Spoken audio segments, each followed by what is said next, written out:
let's talk Niners' biggest strength. What was it before the draft, and what is it now? So I thought going into the draft, the unit that they didn't really need to add to was going to be the defensive line. I think they did a great job. Obviously they have a lot of high round picks already invested in the defensive line with Armstead, with Bosa, with Kinlaw.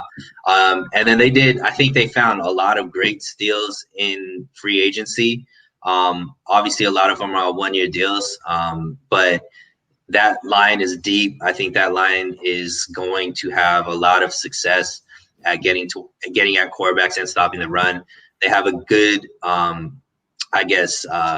combination of speed, strength, and obviously we have the greatest defensive line coach in the league right now. So I think that's going to be the strength.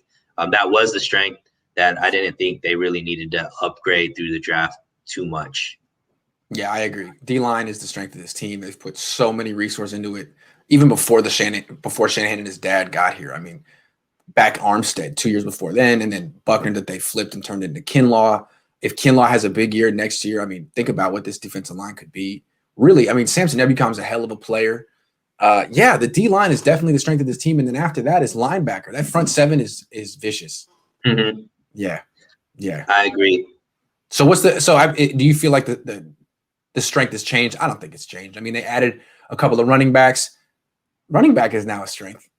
I think that run game is going to be nasty. I mean, I'm not saying the offensive line is great yet. It's got more potential than it had a week ago, but that running back room is nice. I am a lot higher on the O-line than you are. I think that that better. It's got potential. Mac is going to play a big time role. I think he's crucial. He's crucial. Yeah, and I even think that everybody feels more comfortable. I think in the offense now, like the left tackle got paid, so he's gonna not necessarily need to be worrying about like where he's gonna be playing next year and all that kind of stuff. I think that'll play a role, and he could just now buckle down, focus, and know this is his squad, and go out there and play hard. I think Banks is gonna start right away and be a solid addition, and I think McGlinchey has a friend on the team now, come from college. And so I think that's going to help him, play a lot better too. And obviously who you're blocking for makes a big difference as well. And when you're blocking for guys like, the Trey brothers, Trey Area in the backfield with Lance and Sermon, I think it's going to be, fun.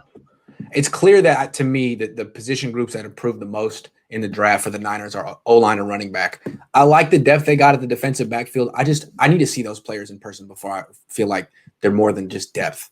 The offensive linemen they got, I feel like are both starting caliber. Both of them. I like Jalen Moore too. And then both running backs, who's to say the 6th-round pick who's 218 and runs a 4.3 won't be a starting caliber dude in this offense with this running? I mean, he's got as much potential, if not more, than Trey Sermon. So, yeah, that's very encouraging.